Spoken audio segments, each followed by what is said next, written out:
샬롬 류 선생의 구속사 천국열차 유도순 목사님의 신구약 성경 파노라마를 낭독하는 시간입니다. 지금은 미가서 파노라마 3장입니다. 지도자 계급의 죄를 책망함. 요절은 12절.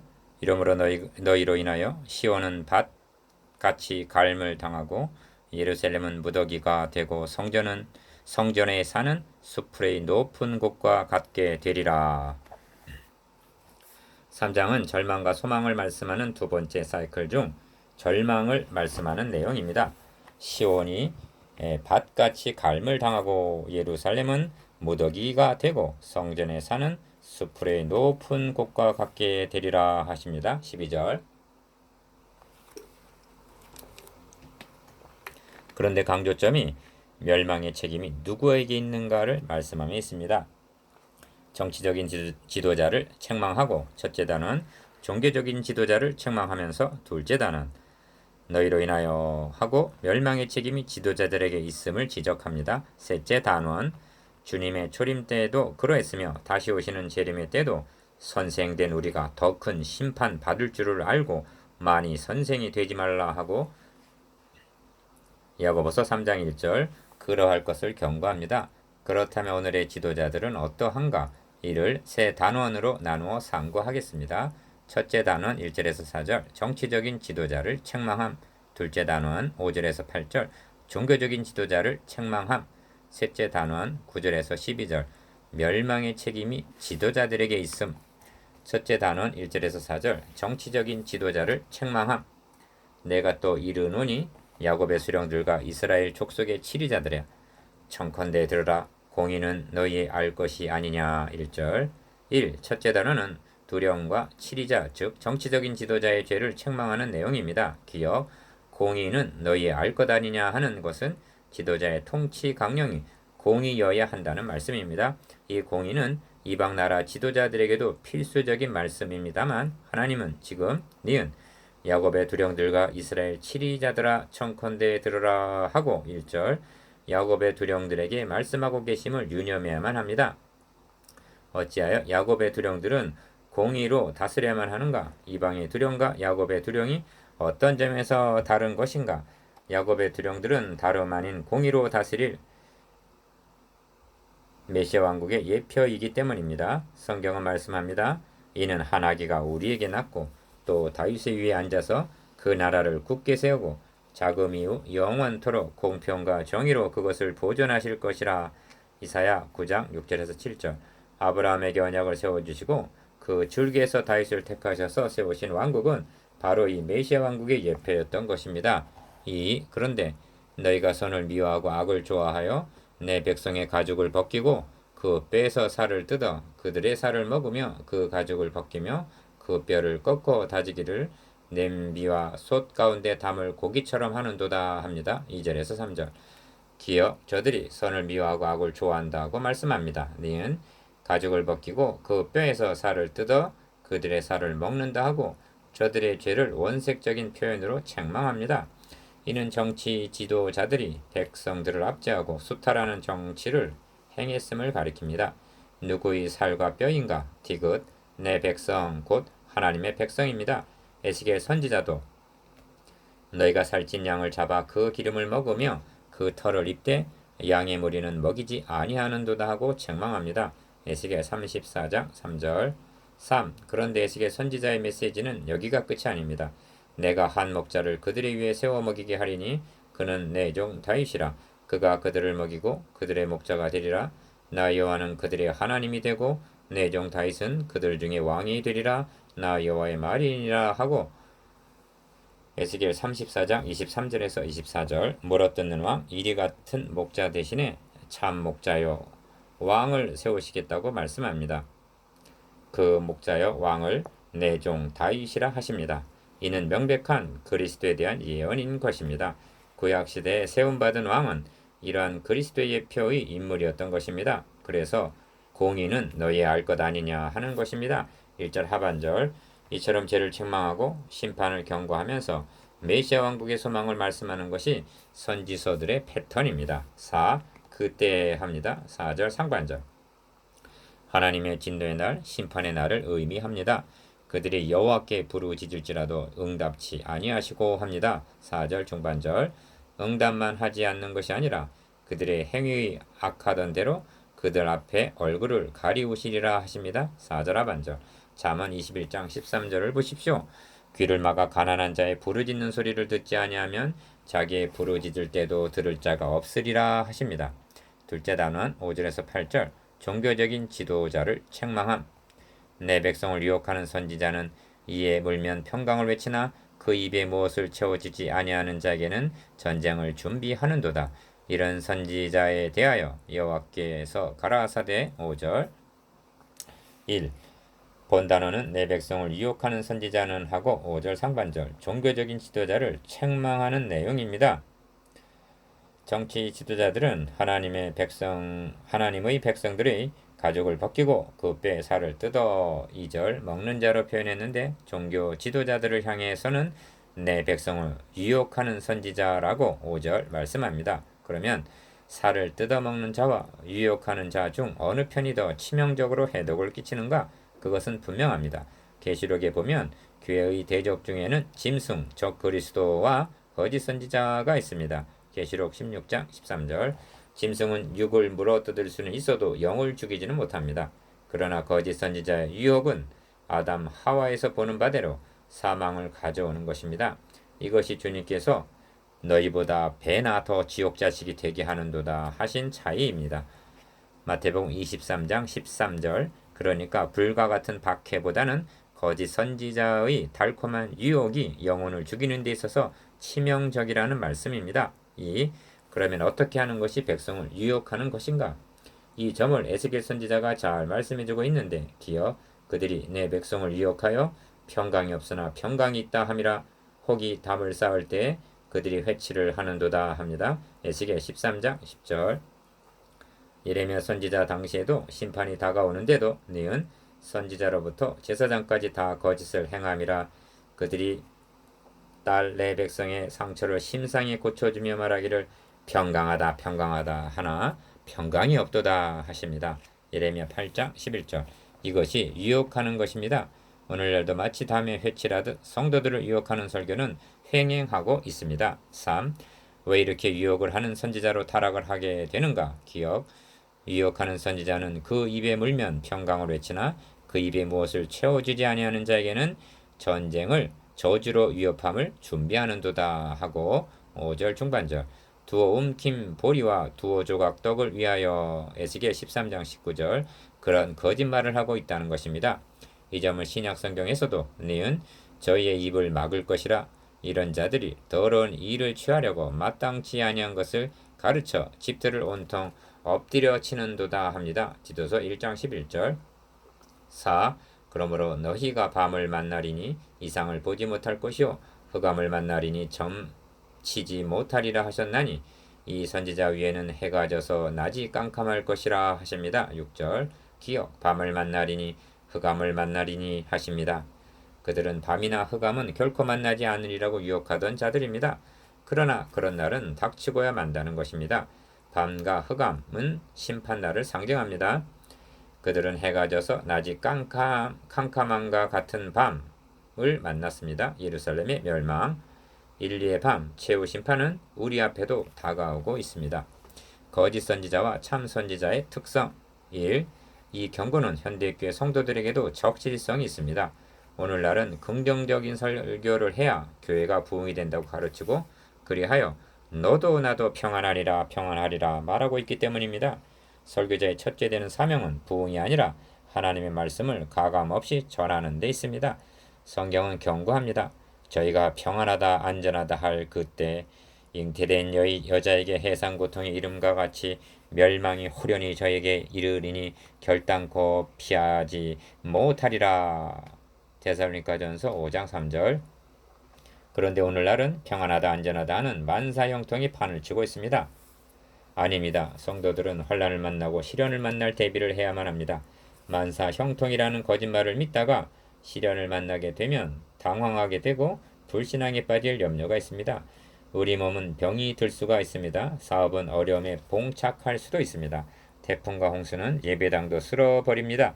그러나 나는 여호와를 인하여 즐거워하며 나의 구원의 하나님을 인하여 기뻐하는 하박국 3장 18절 그러한 법을 배워야만 하는 것입니다. 이 참과 거짓이 적나라하게 드러나는 것은 따사로운 해가 미소 지으며 훈풍이 불고 있을 때가 아닙니다.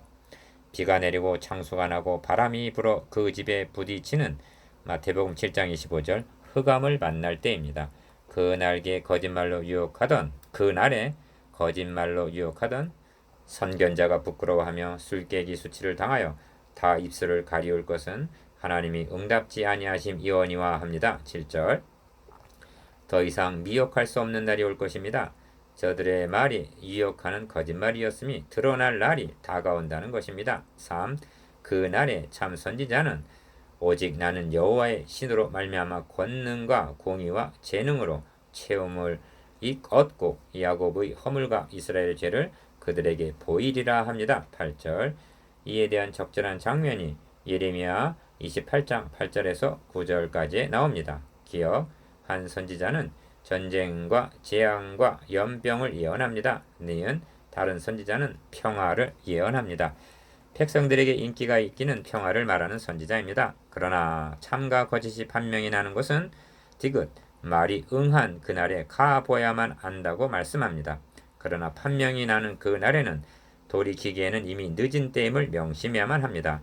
이를 알았기에 바울은 목회사에게 목표를 우리 주 예수의 날에 너희가 우리의 자랑이 되고 우리가 너희의 자랑이 되는 것에 두었던 것입니다. 고린도후서 1장 14절 지금이 아닙니다. 우리 주 예수의 날입니다. 셋째 단원 9절에서 12절 멸망의 책임이 지도자들에게 있음. 야곱 족속의 두려움과 이스라엘 족속의 치리자 곧 공의를 미워하고 정직한 것을 굽게 하는 자들아 청컨대 이 말을 들을지어다. 9절 1. 본단원의 정치적인 지도자와 종교적인 지도자 모두에게 하시는 말씀인데 본단원은 정치적인 지도자와 종교적인 지도자 모두에게 하시는 말씀인데 중심점은 예루살렘이 멸망받게 된 책임이 이들 지도자들에게 있음을 지적함에 있습니다.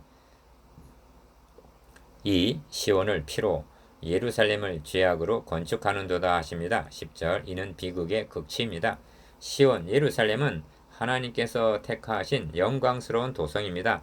시편 78편 68절 터가 높고 아름다워 온 세계가 즐거워하며 큰 왕의 성 곧 북방에 있는 시온산이 그러하도다. 시편 48편 2절 사람이 내게 말하기를 여호와의 집에 올라가자 할 때 내가 기뻐하였도다. 예루살렘아 우리 발이 너의 성문 안에 섰도다. 예루살렘아 너는 조밀한 성읍과 같이 건설되었도다. 지파들 곧 여호와의 지파들이 여호와의 이름에 감사하려고 이스라엘의 전례대로 그리로 올라가는도다. 거기 판단의 보좌를 두셨으니 곧 다윗 집의 보좌로다. 시편 122편 1절에서 5절 3. 이처럼 영광스럽던 시온을 피로 예루살렘을 죄악으로 건축했다는 것입니다. 이 맥락은 주님의 탄식으로까지 이어지고 있습니다. 예루살렘아 예루살렘아 선지자를 죽이고 너에게 파송된 자를 돌로 치는 자여 암탉이 자기 새끼를 날개 아래 모음과 같이 내가 너희 자녀를 모으려 한 일이 몇 번이냐 그러나 너희가 원치 아니하였도다. 누가복음 13장 34절 급기야 예루살렘은 하나님의 아들의 피와 그의 증인들의 피로 건설하고 말았던 것입니다. 4. 시온 예루살렘은 신약에 와서 교회를 상징합니다. 그러므로 교회를 무엇으로 건축하느냐 하는 주제는 10절 대단히 중요합니다. 사도들은 터를 닦아두었습니다. 기억 각각 어떻게 그 위에 세기를 조심할지니라. 만일 누구든지 금이나 은이나 보석이나 나무나 풀이나 지퍼로 이 터 위에 세우면 각각 공력이 나타날 터인데 그 날이 공력을 밝히리니 이는 불로 나타내고 그 불이 각 사람의 공력이 어떠한 것을 시험할 것임이니라. 만일 누구든지 그 위에 세운 공력이 그대로 있으면 상을 받고 누구든지 공력이 불타면 해를 받으리니 합니다. 고린도전서 3장 10절에서 15절 불타버릴 것으로 건축한 교회도 있을 것이요 그날에 빛을 발할 교회도 있을 것입니다. 이 주제는 성도 개인에게도 적용이 됩니다. 니은 사랑하는 자들아 너희는 너희의 지극히 거룩한 믿음 위에 자기를 건축하라 하십니다. 유다서 1장 20절 지도자나 성도들 모두가 각 사람의 공력을 시험할 날이 다가오고 있다는 이 한 가지만이라도 명심한다면 얼마나 좋겠습니까? 공력을 시험할 날이 온다. 1. 11절에서는 정치, 종교 지도자들을 통틀어 모두를 책망합니다. 기억, 그 두령은 뇌물을 위하여 재판하며 니은 그 제사장은 삭슬 위하여 교훈하며 디귿 그 선지자는 돈을 위하여 점치면서 오히려 여호와를 의뢰하여 이르기를 여호와께서 우리 중에 계시지 아니하냐 하고 하나님의 이름을 팔아먹고 있다는 것입니다. 그러면서 재앙이 우리에게 임하지 아니하리라 하고 영합하는 말을 한다는 것입니다. 이는 타락의 극치입니다. 미가 당시만이 아니라 그 이후의 지도자들이 이처럼 타락할 즉 제사장은 삭슬 위하여 교훈하며 선지자는 돈을 위하여 점을 칠 염려가 없었다면 하나님께서는 이 말씀을 기록하여 전해 주시지 않으셨을 것입니다. 이런 일은 주님 당시에도 일어났습니다. 주님은 이들을 향해서 뱀들아 독사의 새끼들아 너희가 어떻게 지옥의 판결을 피하겠느냐 하고 마태복음 23장 33절 격렬한 진노를 퍼부으셨습니다. 이런 일은 초대교회 때도 있었습니다. 사도 바울은 누가 너희로 종을 삼거나 잡아먹거나 사로잡거나 자고하다 하거나 뺨을 칠지라도 너희가 용납하는도다 하고 단식합니다. 고린도후서 11장 18절. 그렇다면 오늘날은 어떠한가? 이는 미가서를 상고하고 있는 우리들이 살펴보아야 할 몫입니다. 3. 12절은 결론입니다. 기억, 이러므로 너희를 인하여 즉 두령, 제사장, 선지자들을 인하여 니은 시온은 바깥이 갈물 당하고 예루살렘은 무더기가 되고 성전에 사는 수풀의 높은 곳과 같게 되리라 하십니다. 이 예언은 역사적으로 성취되고 말았습니다. 예루살렘이 얼마나 황폐하여 졌는가를 느헤미야 11장 1절의 기사를 통하여 짐작할 수가 있는데 백성의 두목들은 예루살렘에 머물렀고 그 남은 백성은 제비 뽑아 10분의 1은 거룩한 성 예루살렘에 와서 거하게 했다고 말씀하고 있습니다. 70년 만에 포로로부터 귀환해 보니 예루살렘이 황폐하여 누구도 거하려 하지 않았기 때문에 이처럼 제비 뽑아 거할 자를 할당을 했다는 것입니다. 이렇게 된 책임이 지도자들에게 있다는 말씀입니다. 4. 예루살렘이 무더기가 되리라는 12절의 말씀은 이로부터 100여 년 후에 세움받은 예레미야 선지자 때에 예레미야 26장 17절에서 19절 다시 거론이 됩니다. 예레미야 선지자가 예루살렘의 멸망을 외치자 제사장들과 선지자들, 종교 지도자들은 이 사람은 죽음이 마땅하다 하고 말합니다. 이때 방백들과 백성들은 죽음이 부당하다 하고 말합니다. 왜 부당한가? 이를 변하기 위해서 인용한 것이 본문 12절입니다. 미가 선지자가 시온은 바깥이 경작함을 당하며 예루살렘은 무더기가 되며 이전에 사는 수풀의 높은 곳들같이 되리라 말했을 때 미가서 3장 12절 당시 히스기야 왕이 그를 죽였으나 여호와를 두려워하여 여호와께 간구하며 뜻을 돌이키시지 않으셨느냐 하고 죽이는 것이 부당함을 말했던 것입니다.